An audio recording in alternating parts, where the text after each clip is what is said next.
So, Thomas, let's begin with this. The Barracuda season, and they haven't been to the playoffs in 3 years in a row. This could be the year. It's starting to feel like that down the stretch. And the group that you've been with all season long, is there kind of the idea and the thought that this could turn into the postseason? Yeah, I mean, it's been kind of a long time coming. I mean, we just keep winning games. Yeah. We, especially, earlier in the season, we had a really good first half. And, yeah, I mean, we know we got a lot of talent in the room, and it feels good to win for once. And, yeah, I mean, I think the future is pretty bright. What would be the benefit of this team just making the postseason? Everybody talks about being in a playoff series. Is that what you think individually everybody could gain from? Yeah, I mean, it's, I think for a lot of the guys that, haven't experienced the NHL, it's the closest it gets to the NHL. The intensity is so much higher. Every play counts so much more, and it's playoff hockey. I mean, you lose, you're out. So, yeah, I mean, just the intensity and just the kind of the focus and the nonstop, execution that the guys have to, be dialed in and do. I think it's just it's going to be a good experience for the guys. Kind of watching your season individually this year, seems like the first half and the second half are two different stories. Is that a fair assessment? Like you've been able to turn it on in the second half a little bit more here. Yeah, point wise, I think. Yeah, and that's fair too, right? Yeah, like point wise for sure was just coming more like this since Christmas or whatever, but I obviously was unlucky during camp with my injury, and it took a while for me to get back on the ice after camp, and once I got back out there, I felt good. I mean, my first 10 games back to play, I felt really good, and then the points just weren't there, but I felt strongly about my game. I thought I was skating actually a lot better than I thought I would after all this time off. But and then the points started coming eventually. Just doing the small things. For somebody like yourself, and you've mentioned what it's like to be in the NHL. You've got that experience. You've been with the Sharks across 3 different seasons, including last year, almost 30 games played for the Sharks. What do you think gets you that next phone call? Do you wait for it? Do you hope for it? Does it just happen on its own and you don't pay attention to that? How do you approach that? It's a good question. I mean, I think every year has been different. This year it's been also really different.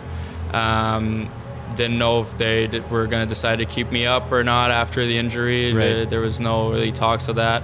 I thought I was ready for just a chance right away after the injury, and they thought otherwise, and so now I've been just kind of going at it every day about my work and about my game, and just trying to round up my game as much as I can, and we have a lot of extra time here to do skill work and a lot of time in the gym, so I've just been taking advantage of that, and for me this season has been a lot of growing personally, just on my own, and whenever the call is going to come, it's going to come, and I'll be ready. Can you measure your own growth season to season, and even in this season already? Like, to your point, what are the things that you see where you've gotten better, or how to handle things even more differently now than back in October?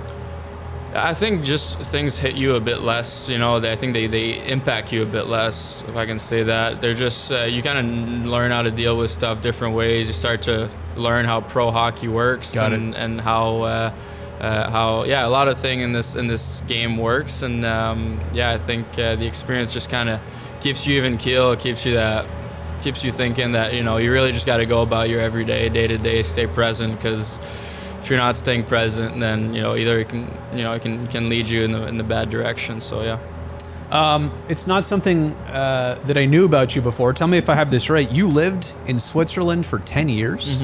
Yeah. What was that like? I've been there. It's one of the most beautiful places on earth, but what was it like to live there compared to here, maybe?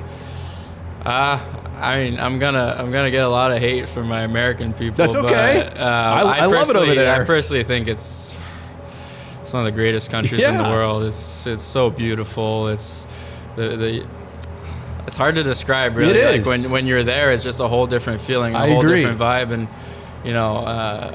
Jumbo, just obviously Jumbo was there a little bit, and he wasn't around a lot of guys that have been to Switzerland, so when we got together, it was funny, and it was fun to have a guy that understands how epic it is over there, and how the how big hockey is over there too. Like people don't understand how big hockey is and how people take the hockey, you know, with pride and their city, and you know, it's big. It's, you know, it's like European soccer almost. You know, it's and just the lifestyle is amazing. I got only good things to say, and anyone that goes to visit Switzerland, I'm really envious of them. I went back this summer.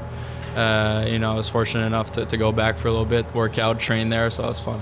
The mountains are beautiful, obviously great chocolate. If you want a nice wristwatch, you can get one of those there. But the most amazing thing, I couldn't get away from this, every creek and stream that I looked at, I felt like I could drink the water straight out of that creek. Yeah, you can. Okay, everybody says that. I'm never going to do that. For sure can. Somebody does, though? Oh, you can't. Yeah, people do, for sure. Drink right out of the creek? Yeah, oh yeah. A lot of people do. Well, it's describe. coming right from the Alps, so it's clean. It's just it's like Evian. Yeah, exactly. Well, the Evian Lake is 40 minutes from where I lived. So it's on one side it's Lausanne, and on the other side is France. So the lake is right in the middle, and yeah.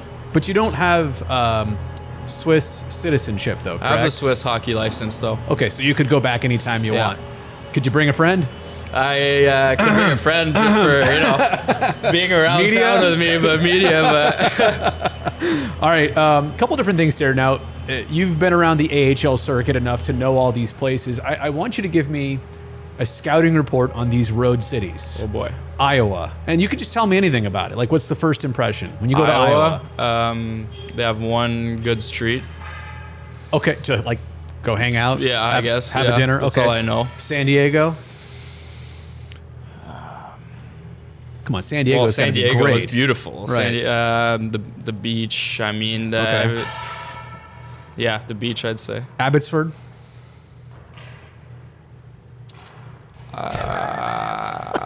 It's good to be back in Canada sometimes. Okay, all right. Tim Hortons. They probably have a Tim Hortons there. Go, yeah. Coachella Valley? Yeah, awesome vacation spot. Yeah. A lot of golf. Nice and warm usually. Yeah. Bakersfield? I got nothing for you Okay, there. all right. Tucson? Yeah, again, it's just warm. I mean, we're lucky. It's Climate? Climate. Yeah. I guess like it could be a big plus in all those cities. You know, this team used to be the Worcester Sharks, right? That would be a totally different type of environment. You guys just had a practice here today, and I'm just wondering, this is kind of a weird question, I'll go fishing on it, but what do you get out of a practice day? I mean, you've had hundreds of practice days in your career, thousands of practice days. On a day like today, is it more about what the team is trying to do, or can you get better practice day to practice day? Yeah, you can get better. I think, I don't know, like a day like this, we have a game tomorrow, right. So it's more about what's going to make you feel good for tomorrow. Right.